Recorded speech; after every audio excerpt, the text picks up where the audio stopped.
Once you're in your DocuSign, when you're in the room section, to create a DocuSign template, you're gonna click on My Documents.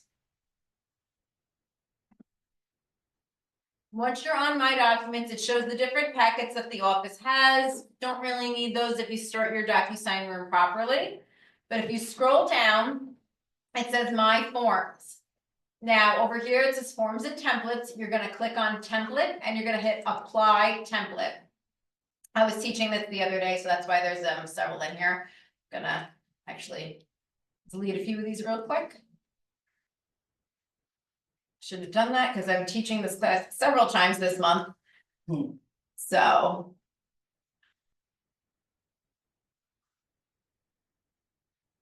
right.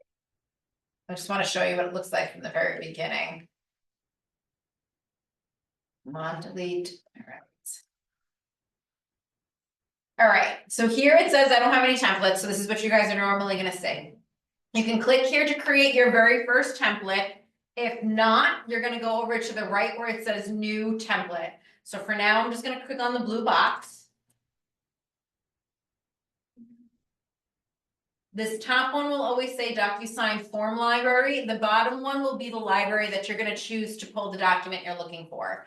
So I'm gonna start with our contract for the state. So I'm gonna go to the NJAR folder.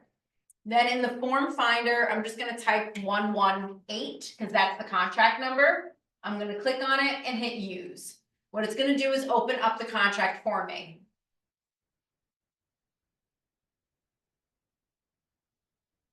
Okay. As this goes. So what I can do is start to pre-fill things out with the contract. So up at this upper top, I can always have this pre-filled for I'm working with the buyer, not the seller, which is what happens 90% of the time you're working on a transaction. I can come down and I can type in my name here. So it's pre-filled already. This page is not a page we can pre-fill anything on because, sorry, I just want to hide a panel there. This is per transaction, the sellers, the buyers, you know, the property address, lot, block, and price. So there's nothing I can pre-fill on page 2. However, on page 3, I can. So the additional deposit, I can already have this pre-filled out to write 10 days after ARIP. I can have that pre-filled out. I can have this box of where the deposit's going already to pre-filled out for seller's attorney. You can fill out line 76 saying it's a 30-year mortgage on a 30-year payment schedule. Just note that you can, if you wanted to, like, it's a special deal, it's a cash deal, you can change this to 5 days after ARIP once you're working on your contract. You can delete these numbers out. You can always adjust things once you're in your room. But then I can fill this box out that the mortgage commitment is given 30 days after ARIP, so it's done. I don't have to worry about typing anything in here. Line 75, I can't type anything in because the mortgage amount and type of mortgage changes per transaction. I can't put anything on lines 94 and 95 because closing date, again, varies per transaction. That's what goes here is always a physical date. And in this box is where you put words. So if your buyers were flexible for closing, that's where you would write that. Here, what's included and not excluded in the home, you can keep this written as per MLS. So you don't have to worry about that. Municipal assessments. We generally don't have them in this area. So you're going to check no. Line 201, you can't pre-fill. Again, that's per transaction. Single family home, 2-family home, 3-family home per transaction. So you can't write that on there. Again, tenancies, you can't pre-fill. You kind of can't pre-fill a lot of this stuff. Lead paint. I mean, you can always check off it's yes that it's lead paint and then later on adjust it to no. That's totally up to you. Most of the properties that people are buying in this area, unless it's, you know, a brand new rental complex, most of the stuff is built before 78. I do like to fill numbers in these boxes just for the simple fact that when the lawyers get these documents, the boxes that we're filling information on stand out when they're looking at the PDF. So it's a bolder number for them to look at. So when they're scanning, it's easier for them to pick things out. So even if you leave this blank, it says 3 days, I just like to stick it in there. That's just me, my craziness. Point of entry systems, we don't have up in this area. It's extremely rare that we'd have a cesspool in this area. So I check those off no, so I don't have to worry about them. Again, if left blank it's 14, I go ahead and write the numbers in here, whatever those numbers are. Again, you can adjust this if you need to when you're writing your offer. Scroll, there's nothing on these pages. Okay, here's the fun part. You can have this whole section pre-filled out for you. Well, a good chunk of it. So you can go ahead and have the office. You can put your name here. You can have buyer's agent checked off. You can come down here, actually I'm gonna copy and paste right now, make life easier. The office name, copy and paste your name. You can have the office address, 1 Route 17. Well, I totally forgot our office number for a minute. Suite 204. This is what happens when I work in all 5 offices. I kind of forget where I am some days. Jersey 07070, the office phone number 90050. You can have your cell phone number in here. And you can have your email pre-filled for you. .com. You can also pre-fill the office number here. I know that. License, my license starts with a 17. I don't know the rest of the number, but I do know the office one. So I can have this kind of all pre-filled out for me. And even this section, I can say that no one in the transaction is a real estate agent that's purchasing it. Again, you can change that. And once it's done, I like to call this the contract, the non-dual agency contract. So up top, you can change the name on this. And I'm gonna say non-dual. And you must hit this green check mark to save the name. If you don't hit the green check mark and hit save and close, it won't save the name. So now I'm gonna hit save and close, and I have my contract created one way. I'm gonna show you how I create it several ways. Once it's created, it shows here, and I go next to edit, I do the drop down and I click copy. So it's gonna reopen it for me.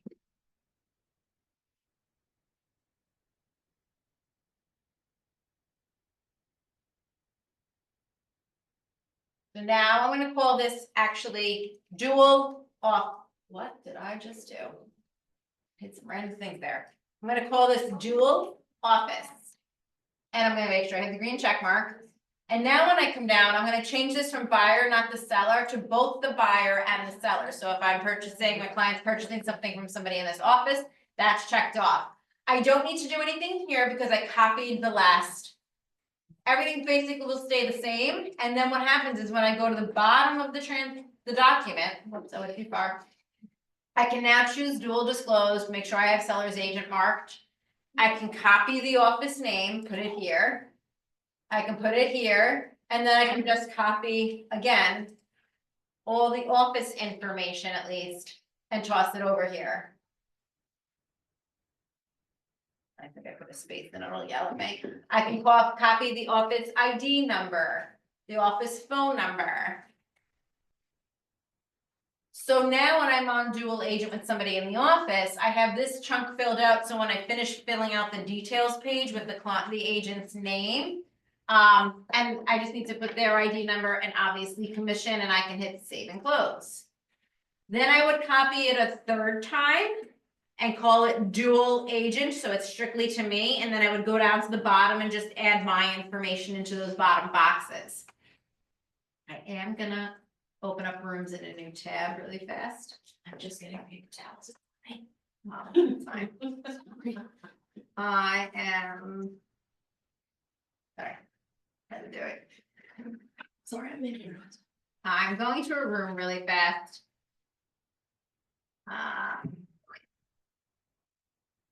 Okay, sorry. Delete.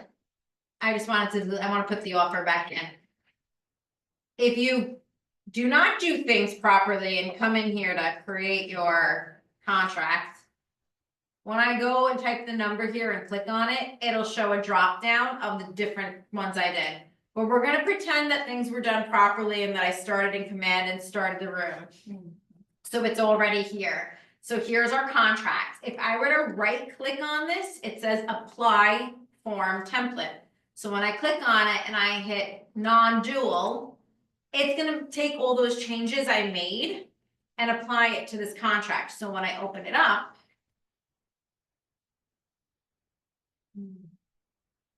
You replace it. I just did show because it's existing room, that's what I'm playing around right now. So because I chose the non-dual contract, this was already checked for me. My name is already here. My clients' names were obviously because I did the details page partially. I already, because of the details page, the contract went in here. But then when I go to the bottom, at least I don't have to retype all of this.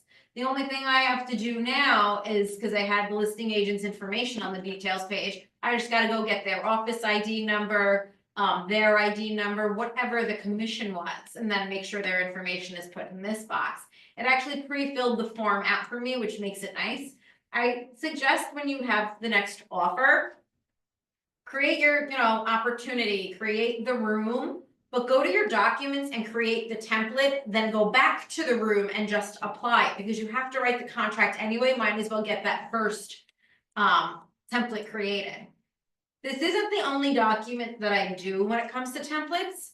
You can actually do your exclusive agency agreements. NJAR 121. This is the exclusive buyer agency agreement.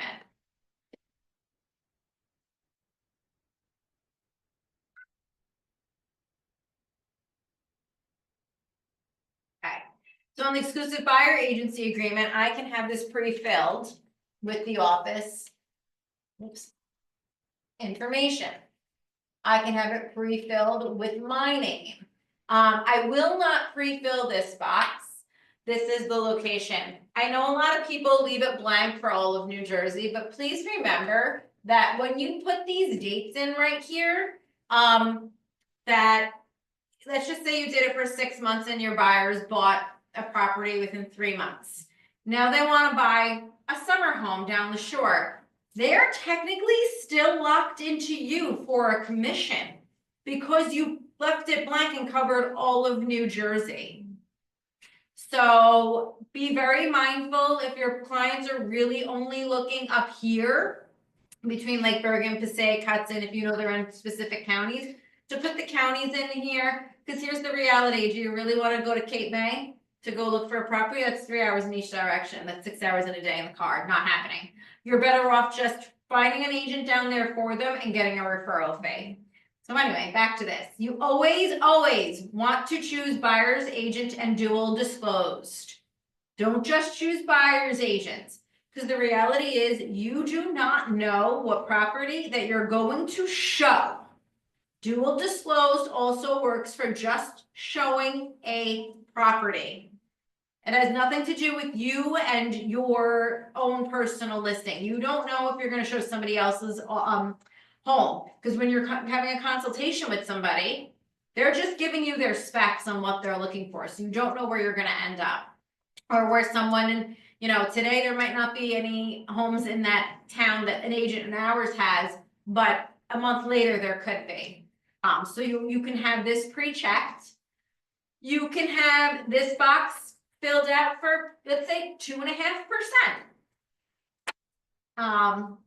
How many days after termination? 60 days, just like an exclusive. If it cancels and then they want to go back and purchase one of the properties they saw with you, what is the time frame? That's what that box is.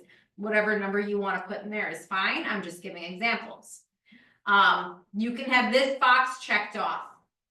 Here is the thing. I see all the time people putting 2.5% and then in this box saying, paying whatever the seller's paying for commission.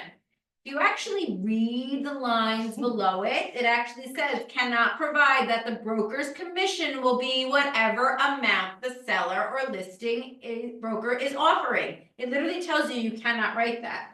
However, you check off this box, include any offer to seller that the seller will pay the broker's commission. That's where you get away with that. You can do the same thing with your exclusive agency for tenant side. In this box here, you can write 1 month, you can write half month. Also, you can have this pre-check to no retainer fee. I would call this exclusive agency agreement a 2.5% agreement and have that box checked off. You can create one for 2%, you can create one for 3%. So again, when you're in your room and you right click on that document, it'll fill everything in that needs to be filled in for you, because once your details page is filled out, all that has to go on here is their name. On the tenant exclusive agency agreement, please know that when you're writing 1 month and half month, you technically do not have to give any of that out to the listing agent. This agreement is with you and your client. That means your client can pay you a whole 1 month and the listing agent is SOL. Because that agreement is specifically what they are paying you. So this is one, again, once you have it created once, you can go in, copy it, change this to 3%, go in, copy it, change it to 2%, create a 1%, have multiple created for yourself, so it just makes it easier when you go to apply the templates. I'm just gonna hit save and close on this one. As it goes. Another template that you can create multiple of is the new state listing agreements. Nobody showed up to my class last month for this, I don't think. But the state came out with their own listing agreement. Again, this is one you can create multiples of, because this lease, the agreement is for both sale and lease and office exclusives. So again, you can have this pre-filled with the office name. You can have your name on here. This top section where it's the seller or landlord's name, address, phone number. Obviously, that's per transaction. Please know their phone number has to be on here. This does not mean you are publishing it. It just has to be on here, because at any point in time, the MLS can call, ask us for our documents, and call that seller or landlord, because there could be some other issues that an agent says, you know, I spoke to them, they tried to steal them from me, and they need to reach out to these sellers or landlords. It has nothing to do with publishing on the MLS. It has to do with the office being able to reach your sellers if there's an issue, or the MLS. Down here, this is where the property address goes. You must put the lot and block, just like on a contract. In New Jersey, the lot and block are what specify the actual property, not the numbers on the house. I see people missing line 20. You're not checking off one of these boxes. The exclusive broker means exclusive right to sell or exclusive right to rent. This is what you want to choose. Non-exclusive means that you have an agreement with them, but so does every other broker, and anybody can get the commission, whoever brings the buyer or Open. tenant. It's like an, oh yeah, kind of little, open listings are a little different. But it's kind of, I know what you're referring to. But non-exclusive means I can have an agreement and someone in our Fort Lee office can have an agreement, and whoever brings the buyer or tenant first is the one who's getting paid. Again, here you want dual disclosed agent if the opportunity, or can you check both boxes? You can. No. Always choose the middle box, dual disclosed. Again, you don't know who's coming to show this property. You don't know what lead you are going to get off of Zillow or I don't know, or internet, Facebook, TikTok, I don't know, all those places. So you can have this pre-checked. Again, this is the listing dates per transaction. Here is where the sale goes, the lease goes, again, per transaction. This particular box is the MLS that it's going on. So you'd write NJMLS, GSMLS, HCMLS, whatever one. You want to have one for all three? Great. Create one for all three. Create one for just NJ. Again, you can copy these and name this sale NJMLS, sale GSMLS, sale HCMLS. You can have it for all. You can have your exclusive. Even when you do an office exclusive, you do need to note the MLS that it's supposed to go to, by the way. Doesn't mean that you're putting it on there, but here is the box for office exclusive saying it's not going on the MLS. You can have these boxes pre-checked. So obviously if the seller wants it on the MLS, here we go. We're checking this box off. Do they want to sign on the property? Great. Are you allowed to do open houses? Again, you can uncheck these if need be, but you can have them pre-checked for yourself. This box here talks about whether the seller is giving a concession to the buyer. So let's just say your seller knows that the roof needs to repair and they already have an estimate of 10,000. They can click on this. It's something you're also noting on the MLS, so that's aware. It happens at times. Whatever. Generally, you're probably not going to check that box off. This box is saying that yes, you're going to have photos or videos taken. However, 85 states are the buyers or tenants and buyers agents allowed to take photos and videos of this property. All of you go into properties, take photos and videos and post it on your social media, and you have absolutely no right. The seller did not give you permission to take pictures of their property. They gave their listing agent permission, not you. So this sentence says, yes, the buyers can take. Because buyers come in, oh, I'm just going to video this on FaceTime. They technically don't have a right to. And this last box is you're going to put a lockbox on here. You can check that off. Now this top section here is for sale. The bottom is for leases. So with the sale, if you're a standard 5% commission person, that's what you're writing here. This bottom box, this middle box is only if it's a non-exclusive agreement, which we don't generally do. We always want exclusive right to sell. So that stays blank. This one states, however, if it's an exclusive or non-exclusive agreement, it doesn't matter. Is the seller or landlord agreement. If the seller does not authorize broker to share commission. So when your seller isn't authorizing a broker to share commission, and let's just say a buyer comes in off the street and says, I'm having my lawyer represent me and no other agent.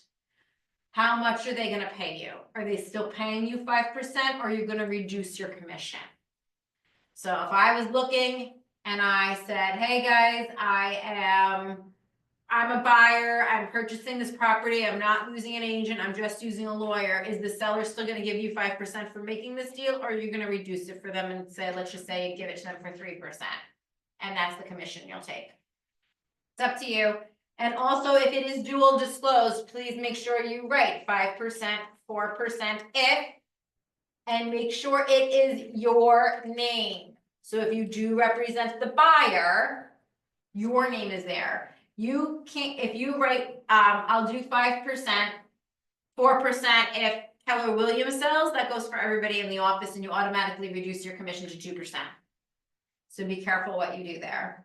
That is dual agency for there. If this is a lease, this is the section you would fill out. Please note that it states right here that the seller or landlord shall be paying a broker commission of. So if your landlord is not paying commission out to you, you're going to write 0. Literally what you're writing. You're saying that I'm working for free. Basically. This is the protection days. Again, 60 days, 80 days, 90 days, 100 days, whatever your little heart desires. If this is a concessions, again, if you chose that concession box up top and you know that the seller is giving out a $10,000 credit for the roof, this is what you would write that concession is, $10,000 concession for the roof, and then you make sure you note that in the agent remarks on the MLS. Now, commission split. You can have this pre-filled if you're someone on a sale that even though you take 5% commission, you're always giving out 2%, you're writing 2% minus, I don't know, 275, 100, 350, whatever you write there, it's up to you. So if you have a standard amount that you always give out and a standard fee, you can have that pre-filled. You can have this pre-filled that your seller is authorizing to give commission out. You can have it pre-filled that the seller is authorizing you to disclose commissions. So on the sale side, with lease, you would just check no for all of these. Sub-agents, no, we don't offer. Buyer's broker, transaction broker, yes. You have to give a transaction broker commission. However, your transaction broker does not have to get the full 2% you're giving out. You can give them 1%. So that is up to you. So here with buyer's broker, this is what you're offering, 2%, 275. You can keep it the same for your transaction broker. You can do 1%, whatever you want. You can have this pre-filled, and that's basically, oh wait, sorry, I forgot about these questions. Is it a bank-owned property? Is it a third party? Is it a short sale? Is it a condo? You can have these all checked off. Again, you can change this per transaction. It's okay. Just know when it comes to a lease, the condo question's always gonna be no unless it's a co-op. Because here is it subject to an HOA. When people are renting a condo, nobody, like, the seller is the one who has, or the landlord has the say. When it comes to a co-op, the co-op association is the one who approves and denies the renters, because they have to follow criteria. But otherwise, you're answering no, because they're not answering to an addendum that is required here on a sale. And then your agreement is filled out, so you can create this for sale. You can create one for a lease. You can create one for office exclusive for yourself. So you can have them all, start with one, and then next time you gotta go do a listing and it's an office exclusive, you can go in, copy it, adjust what needs to be adjusted, and save it, and then apply your template. So the contract you can do your listing agreements, you can do your exclusive buyer agency agreements, your tenant agency agreement. I know it's not showing them here right now, but if I hit refresh on the page, it'll show them all. They're all here that I've been doing. You can rename them, but they're in there. And like I said, and once your room is open, all you do is go to the particular document, you right click, well, you gotta find one that's got a listing agreement. Let me hit refresh on this. It's not gonna catch it. If I right click, it says apply template, and it's gonna show it in here. So if you have multiple in here, for like, you'll have your sale ones, you might have lease ones, make sure you mark it that it's a sale versus the lease. And then you'll be able to choose which one you need, and it'll pre-fill for you. And when it pre-fills the document, it does pre-fill your details page. So on a buyer side transaction, as soon as I open up the room and I right click right here and I apply template, if it's a dual for the office and I click this, it will actually fill out.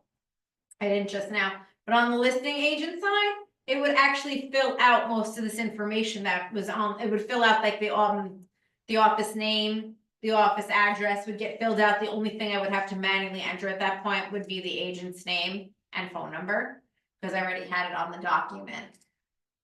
But these are always, like, as soon as you create these, they're there for you. You can go, you can edit them at any time. It makes your life so much easier, especially on a contract, because you're not writing the thing over and over again. You can do them for your leases too. So if you're someone who writes a lot of leases, you can pre-template them. I actually have the tenant exclusive agency templated out in Fort Lee right now, because I'm working with an agent there that's got a 40-unit rental complex. So with that, I have it templated out where it's just the address of the property on the line. And then what I do for the dates, because I have the dates in there, right now I just adjusted it today to be April 10th through April 30th, because when renters are looking, it's usually a very short window that they're looking in. So because this property is not fully rented out yet, I have it set for today through the 30th, and then all I have to do is go in and just adjust the date that I'm sending it out. So look, if I have to send one out tomorrow, all I have to do is go in and change the 10th of April to the 11th instead. And then I have it also templated out where it says half month, because in that particular case, the landlord's paying commission and the tenant agent is receiving half month. So I have it all done for me. So once I finish filling out the details page with the client's name, the form is done, and I don't have to go in there and consistently, like, it's just the date, the physical date for like today. It's right now I have it as a 3-week window just because of it's April. And then in May, I'll change the dates for the whole month of May, and then just slowly change it to what date I'm filling it out. Does anyone have any questions?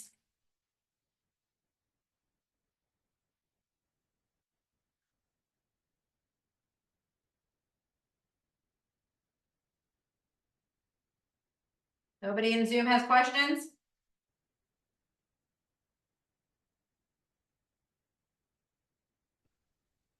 Janine, Yeah. it's Yanni, how are you? But how are you? Good. With the signature part, let's say, the form that you have, but if it's an LLC, we put the LLC on the listing, and when it comes to recipient, we put LLC parenthesis member and then put their names on there.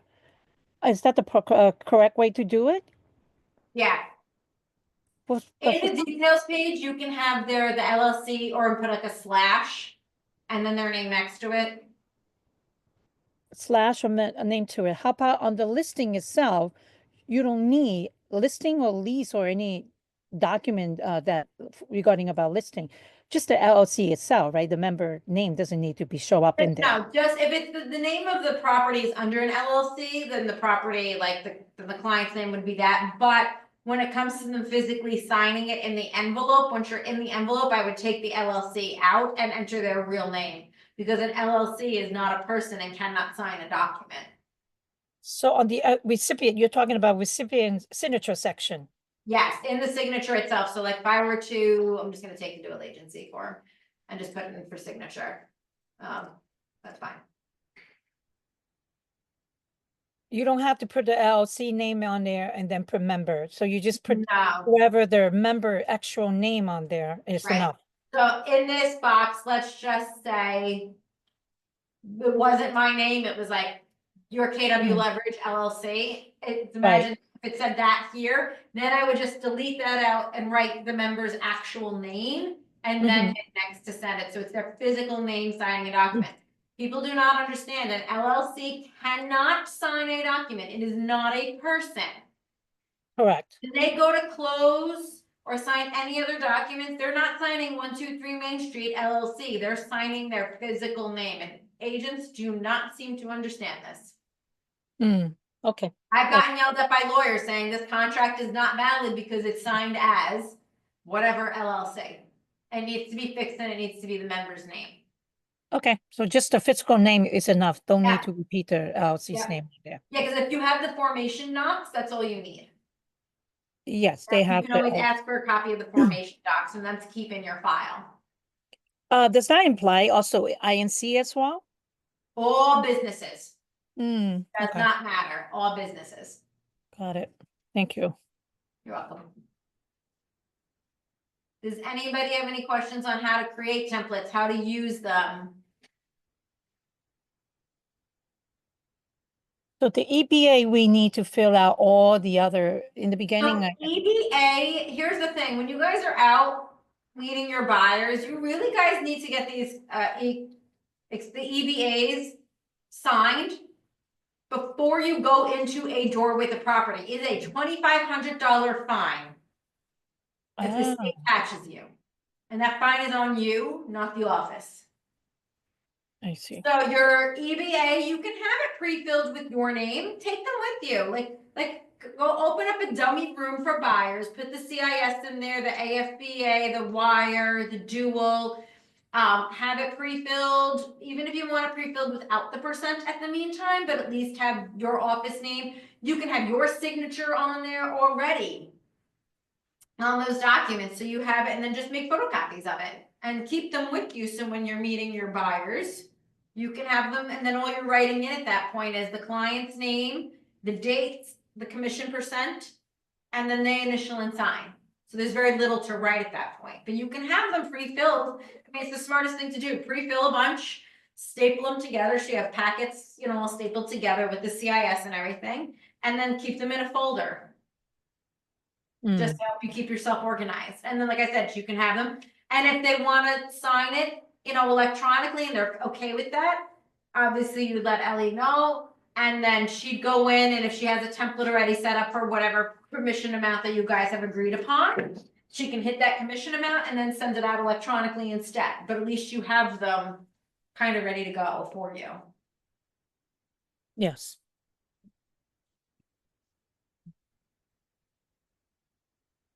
Does anybody else have any questions? Yeah, where would the recording for the link for this copy? Amanda will send this out. Amanda will send it out. But I will show you something. I'm actually, hold on guys, I'm gonna show you one little thing. I do have a website. Okay, I don't know how to spell today. And on my website, we do keep all the classes under resources. There's the trainings and classes. So I do keep them here. They're getting updated as I do them, so they're kind of getting pulled in and out, but the template class I did last time is right here. But once Amanda gives us the link, I have, my assistant will take it and he'll put it on here. I do have to get some of these other ones taken down because they're not needed anymore, because the newer ones are on the bottom as Lee did them this way. But as I do the classes every year, we try to put them, refresh them back up here as new. So, but you guys can look out, this is the website. Janine, do we also have for sale by owner authorization to show form? Yes, we do, we have two different forms. One with the buyer names on there? I mean, like on. specific to a buyer that we want to bring in? It is in the 1095 folder. Mm-hmm. There is a rental and a sale one in here. I'm just gonna pull them both into the room. Which one's this one? Rental, here's a sale one. Ours are very standard. I did adjust them to way they need to be. I know you had an issue with that seller one time, but the other document was not up to code. So it would fill in the seller's name, the seller's address, your information. And then it's either an agreed sales price of. You can put a sales price in here. And then they get to choose to say that they want the buyer to pay you or they will pay you. Cause they don't have to pay you. This, you obviously you want you on this because it's a for sale by owner, but they have absolutely the right to say they're your clients. They have the right to pay you. That's why these options are there. It's because, you know, of what we're running into. And then you would just put a % on here and then you can put your dates of how long it's effective for. But you don't put a buyer's name necessarily on here on a for sale by owner because you could be showing, I could be your client looking, but then Maura could also be your client and the house might better suit Maura than it does me. You know, you just want it as a general authorization to show to any of your clients. Right, I do have a request that wants specific buyer. I don't know, do we need to do another form or it's not necessary? No, not necessary. As long as you have this done and the seller signs it, he's granting you permission in a time frame to bring any buyer imaginable to their property. So this form is necessary?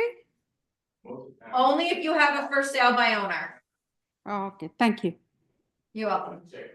And then there's one for rent also, if it's a for rent by owner. That's this one here.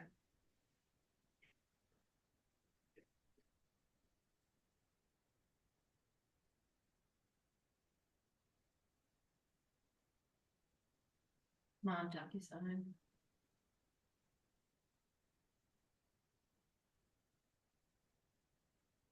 This is the for rent one. It looks very similar. Here it says that they agreed to pay a 1 month if they will pay you if you secure a tenant. They want the tenant to pay you, or they say that they'll give you half month and then the tenant should give you half month. I do have that as a 3 different option here.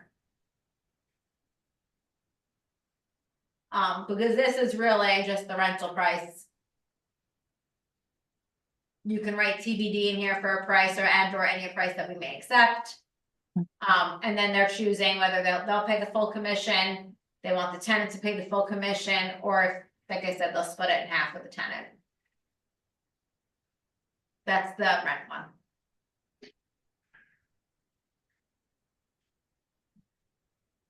Anybody? Some weird noise, right? That's not me? Okay. I'm like, what is going on? Any other questions?